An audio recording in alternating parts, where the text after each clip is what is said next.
எந்த நடிகனுக்கும் கட்சி ஆரம்பிக்கணுங்கிற எண்ணம் வராது. நடி விஜய்க்கு சேர்த்தா சார்? எல்லாருக்கும் சேர்த்து. நடி விஜய்க்கு சேர்த்தா சார்? எல்லாருக்கும் சேர்த்து. அவர் கொள்கை 1000 இருக்கட்டும், அவர் கொடி என்ன எது இருக்கட்டும், 1000 இருந்தாலும் அவன் என் தம்பி, நான் எப்பவும் ஆதரிப்பேன். அவன் என்னை எதிர்த்தே வேலை செஞ்சாலும் ஆதரிப்பேன். அது ஒரு பிரச்சனை கிடையாது. அதை விட எதிரி எதிரிதான், அதில் அண்ணனும் கிடையாது தம்பியும் கிடையாது. தம்பி நான் குட்டி கதை சொல்லவன் அல்ல தம்பி, வரலாற்றை கற்பிக்க வந்தவன். நீங்க நினைக்கிற மாதிரி இல்ல, நீங்க நினைக்கிற விஜய் எல்லாம் கிடையாது. சினிமாவில் வசனம் பேசுற நடிக்கிற விஜய் இல்ல.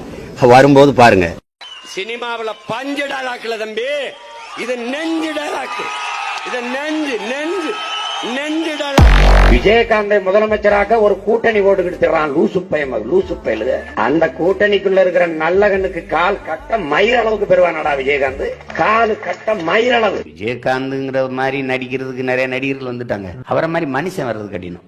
விஜயகாந்தால வாழ்ந்தவர்கள் அப்படின்னு எத்தனை ஆயிரம் பேரும் சொல்லலாம், பல்லாயிரக்கணக்கான பேர் வாழ்ந்திருப்பார்கள். ஆனா விஜயகாந்தால கெட்டவன் ஒருத்தன் கூட இருக்க முடியாது. அவர் திடீர்னு அந்நியனா மாறுவாருங்க, திடீர்னு அம்பியா மாறுவாருங்க. இதுக்கெல்லாம் நம்ம பதில் சொல்ல வேண்டியது இல்ல. தன் மேல வீசப்பட்ட செருப்பை எடுத்து சேமிச்சு தான் பேச வர்ற மேடைக்கு முன்பு போட்டு வித்து சேமித்த காசுல பள்ளிக்கூடம் கட்டி படிக்க வச்சோண்டா எங்க ஐயா. எங்க தள்ளாத வயதில் முதுமையின் காரணமாக அவன் முதுகு குனிஞ்ச போது கூட எங்களை எல்லாம் நிமிர வைத்த தலைவன்டா எங்க ஐயா. மண்ணுக்குள் விழ வேண்டிய வயதில் இந்த மண்ணுக்காக விழுந்த தலைவன்டா தந்தை பெரியார். பெரியார் யாரு? பேர் வைக்கிறது காசு வாங்குவார். ஒருத்தர் பேசிட்டு இருக்கும்போது மேடையில இருந்து செருப்பை வீசிடுறான். அந்த செருப்பை எடுத்துட்டு இன்னொரு செருப்பை வச்சுட்டு ஒத்த செருப்பை வச்சு என்ன பண்ண போற, அதே எரிப்பான்றது. அந்த செருப்பை எடுத்துக்கிறாரு. அடுத்த நாள் ஒரு கூட்டத்துக்கு போகும்போது வாசல் அந்த மேடைக்கு கீழே அந்த பெரிய மனுஷன் உட்கார்ந்துக்கிட்டு தன் மேல வீசின செருப்பை எல்லாம் வரிசையா வச்சு சோடி அறையடாப்பா வித்து அந்த காசை சேர்த்து இவ்வளவும் சேர்த்தாரு. இந்த பள்ளி கல்லூரி அது இப்ப யார்கிட்ட இருக்குங்கிறது உங்களுக்கு தெரியும். என்ன எல்லாரும் கேக்குறாங்க, சீமான் நீங்க தீக்காவா அப்படின்னு. ஆமா, நான் இனத்தால் திராவிடன். எதை குறிக்குது திராவிடன்? நான் எப்படி திராவிடன்? நானே எங்க திராவிட நல் திருநாடு இருக்குது? ரத்தத்தால் கம்யூனிஸ்ட், அதனால நான் தீக்கான்னு சொன்னேன். கம்யூனிஸ்ட் எந்த கோரிக்கை வெளியிடுறது? கம்யூனிஸ்ட் எங்க இருக்கு? அதை போயிட்டு இந்த இவரை வேணா கம்யூனிஸ்ட் சொல்லலாம், சிவப்பு சட்டை போட்டுருக்கு. என்னை வேணா சொல்லலாம், சிவப்பு சட்டை போட்டுருக்கு. ஒன்னு சாலையில அந்த ஓரத்துல நில்லு, இல்ல இந்த ஓரத்துல நில்லு. நீ நடுவான நில்லாம் லாரி அடிச்சு செத்து போயிருவா பாத்துக்க. பேரறிஞர் அண்ணா என்ற பெருமகன் கண்ட பெருங்கனவு மத்தியிலே கூட்டாட்சி, மாநிலத்திலே தன்னாட்சி. அண்ணாவின் வழிவந்த அவர் தம்பிகள் தடமாறி போனாலும் அவன் பேர பிள்ளைகள் நாம் இதை சாதித்து காட்டுவோம். இந்த பெருமன்றத்தில் எல்லாரும் என் மீது ஒரு பெரிய குறையை வைக்கிறாங்க.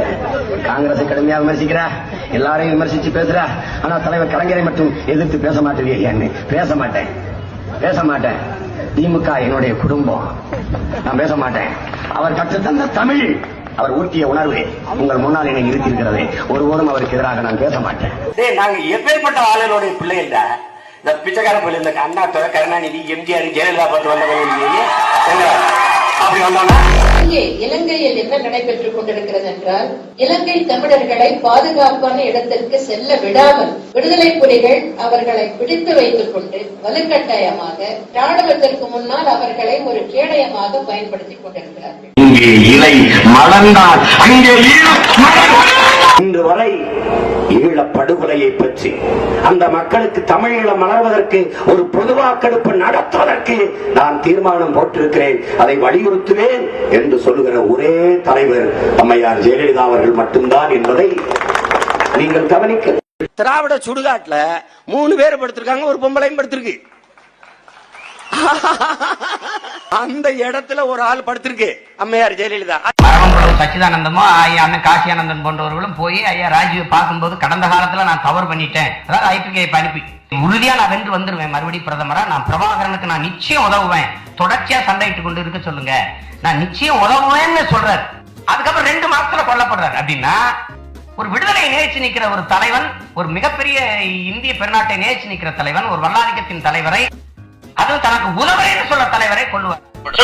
சரிதான்டா, அதேதான்டா ராஜீவ்காந்தியை கொன்னோம், சரிதான்டா. குஜராத் மாநிலத்தை ஆளுகிற நரேந்திர மோடி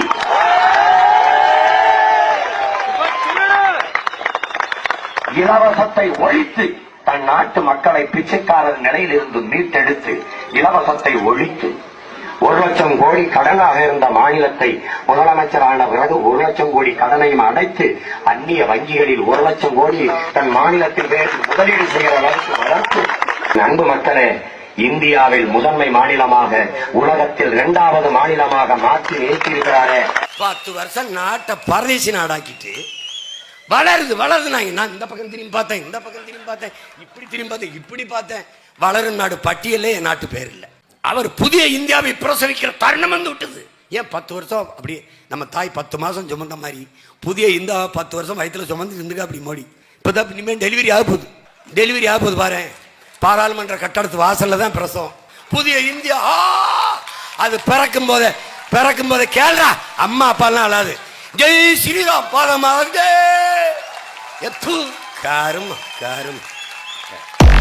வீட்டிலும் வெளியிலும் உருது பேசும் பழக்கம் உள்ளவர். நீங்க சொல்றீங்க வாய்மொழியாவும் தாய்மொழியாவும் தமிழ் பேசுற முஸ்லீமே நீங்க எப்படி தமிழர் ஆயிருப்பீங்க? அப்ப ஏற்க முடியாது. அவரை தமிழரா ஏன் ஏற்கணும்?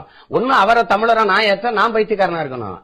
அவர் தன்னை தமிழர் சொன்னா அவன் பைத்தியக்காரனா இருக்கணும். நம்ம தமிழ் பிராமணர்களை நான் ஏற்கிறோம். அவன் வீட்டுக்குள்ளேயும் வெளியிலையும் வெளிநாட்டிலையும் போய் தமிழ் தான் பேசுறான். அப்ப அவனை நானே கைவிட்டு நான் அவனை நிராகரிச்சா அப்புறம் யாரு தான் ஆதரிப்பு? எப்படி காட்டுமராண்டித்தனமா நீ போறான்னு நாங்க பேசுறோம். அழகு குத்துற என் அருமை பெருமக்களை 2 தாடைக்கு இடையில இருக்கிற மெல்லிய சதை பகுதியிலேயே குத்துறீங்களே. நீ உண்மையிலேயே மிகச்சிறந்த பக்திமானாக இருந்தால் அதே பக்தியினால நீ ஒரு அங்க மேல ஏத்து குத்து நான் பாத்துக்கிறேன். விழா குத்தி ஆடுவான், வேலை இங்க குத்துவான். எதற்காக?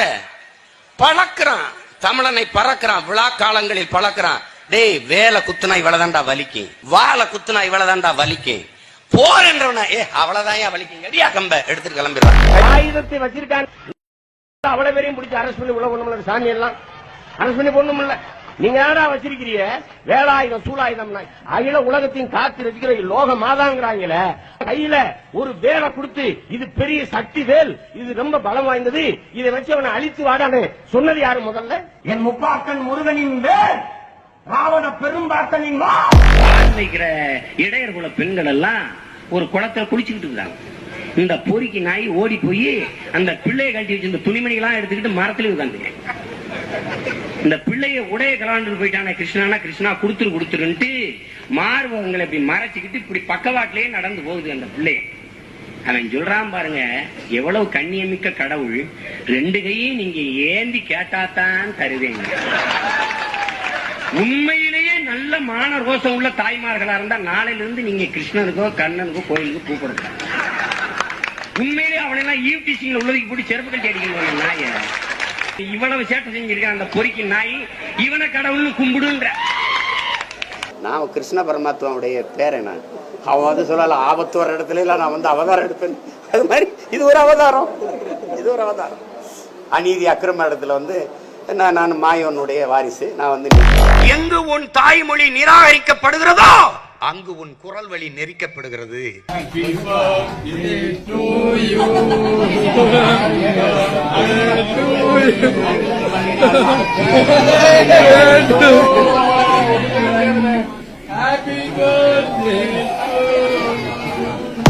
போனா வள்ளியின் மணாளனே போற்றி சொல்றாங்களே, என்னை பார்த்தா சொல்ல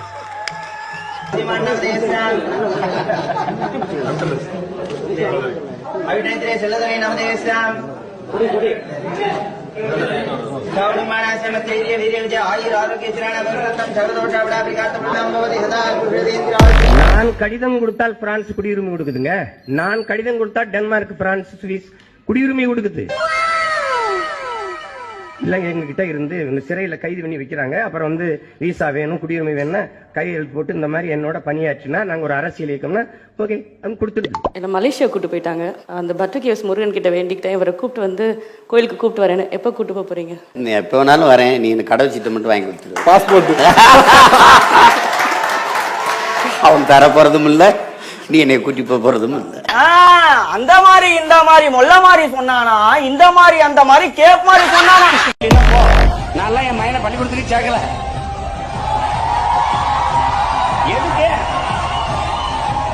எதுக்கு என்னப்போ நான் என் மையனை பள்ளிக்கூடத்துக்கு சேர்க்கல.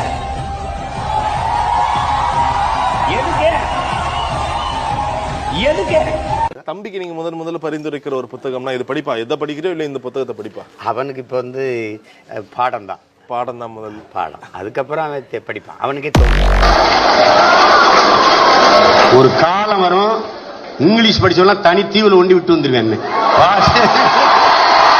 என் பிள்ளைங்க என் மையங்க 2 பேரும் ஆங்கில வழியில படிக்கிறாங்க. ஸ்டாலின் வேற, ஸ்டாலின் தான் வராரு, விடியல் வேற போறாரு, அதுதான் மக்களோட முடிவு. அது உண்மைதான், அதோட முடியுது. முதலமைச்சருடைய செயல்பாடு ஒரு மாதத்தில் எப்படி இருக்குன்னு நினைக்கிறீங்க? இப்போ கடந்த பல்வேறு அறிவிப்புகள் அது சரியா இருக்கு, சரியா இருக்கு. எல்லா துறையிலையும் வேகமாக இயங்குறாங்க. குறிப்பாக மருத்துவத்துறையில் அந்த மாசு நல்லா இயங்குறாங்க.